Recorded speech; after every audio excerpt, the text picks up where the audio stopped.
All they want to do is tax you and tax you and tax you. They want to go after Trump and they want to go after you. And what's frightening about the environment we're in is how they're almost, well, I don't even need to say almost. I mean, it really feels as though they are targeting you and me and anyone who dares to think differently. Now, if you're watching this, maybe you're a really vocal person, maybe you're not.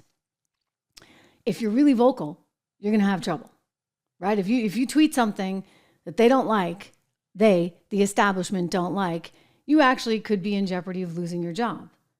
So politics has taken on a whole new meaning. In good old live free or die New Hampshire, you know what? We used to always just deal with it. You could have any kind of bumper sticker you wanted on your car. You could have any kind of sign up. It was expected that you would. And you know what? Everybody was civil about it. Not as much today, even there. But this is who we historically were in the state of New Hampshire. And by the way, who we historically were in the United States of America up until recently. Because now it's like, okay, you're canceled. If you don't agree with us, if you're like a MAGA person that actually believes in low taxes and a border, and bring in all that offshore money back on shore through tax incentives so that you have jobs here, creation of jobs in America. Gosh darn it, then you're a horrible person. And you're now in jeopardy of maybe losing your job. You're in jeopardy of Big Brother keeping a close eye on you. I mean, there was a story the other day, even Jamie Dimon, who's the head of JP Morgan Chase, had to come out and say enough already. They were profiling people who had shopped at Dick's Sporting Goods at banks. And there was like a whole system to do this. I mean, come on. You're suddenly typecast. And I think Walmart was in there too. Walmart and Dick's Sporting Goods. Okay, you want some deals and maybe you're into the outdoors. Well, they think that somehow you're one of those MAGA people. And so this is rather scary. They're also doing a lot. You remember they wanted to go after you if you had so much as $600 in your bank account? That was Janet Yellen's idea at Treasury. They thought this would be just brilliant. We can go find all the billionaires that are trying to dodge their taxes by going after anybody who has so much as $600 going through their bank account in any given year. Are you kidding me? I don't think so. I think Americans deserve a little more privacy than that. And by the way, it's not the people shopping at Walmart and Dick's Sporting Goods and have $600 to their name that you need to go after. Thank you very much. I mean, Hunter Biden wasn't really paying the taxes, right? And then there's this thing called carried interest, or I like to call it the fat cat tax loophole, which all the Biden friends who are in the private equity industry take advantage of because they don't count their actual income. And I mean, it's income. They cash out, okay? And they get a check.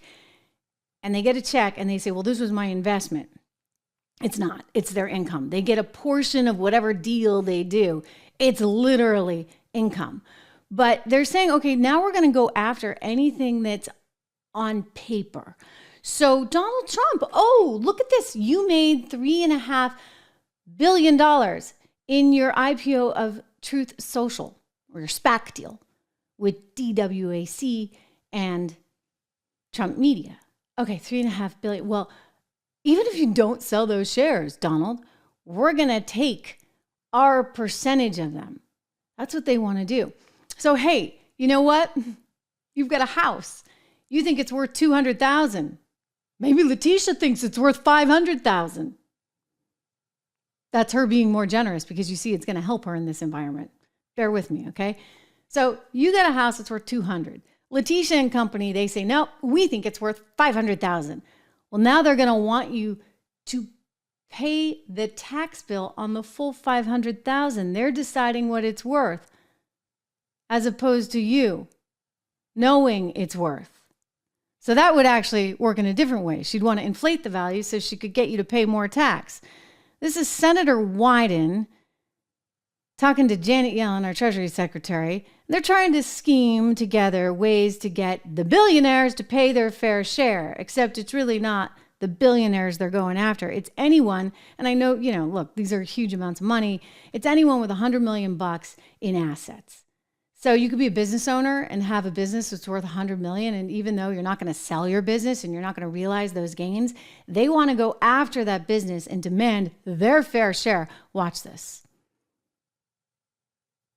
Madam Secretary, Tax dodging in America has many faces, whether it's a crooked Swiss banker hiding American income, a billionaire deducting the personal use of private jets and super yachts, or the nearly 1,000 millionaires who somehow got away without even filing a tax return until the IRS really began to crack down.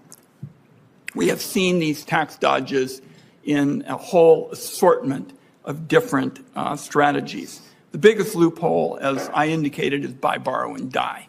Buy, borrow, and die is a glide path for billionaires to pay little or nothing, as I said, for years on end. Can you explain, Madam Secretary, why it's so important for billionaires to start paying taxes on this income? Because that's what it is. I agree with you. Under current law, some of the wealthiest Americans pay very little tax because they receive their income as capital gains, and those capital gains aren't taxed until realized and may escape income taxation entirely at death. So the president's budget would impose a minimum tax of 25% on total income, inclusive of unrealized capital gains. It would apply to the wealthiest 0.01% of taxpayers with more than $100 million in wealth. And the proposal would put an end to the situation that exists today. Okay, in which wealthy what it would households, actually do, I just have to noted, jump in because I can't listen to this anymore. And, look, I know, if you've got paper value of $100 million, that's a big deal. But who's deciding that paper value? It's on paper, for goodness sakes. You don't actually get the money. You don't have the money. So you got an investment in a stock and it shoots up and it's worth $100 million. And then, by the way, it goes to zero the next year. There's companies that have done that. Lehman Brothers comes to mind, right? You can go straight to zero. But Janet and Biden and Kamala want to grab their 25% of your $100 million. I mean, this is ridiculous. It would actually work towards incentivizing people not to create wealth. Why don't we just all go work for Uncle Sam and Uncle Joe, right? Forget about it. You don't want to be worth 101. You don't want to be worth 100. You better keep that at $99 million because if you go to 100, boom, they're coming for you. You understand how fundamentally wrong this is? Everything that's happening right now is so wrong. And it's socialism. I mean, it's socialism. And these people are the ones that did it to us in the first place over the last 3 years.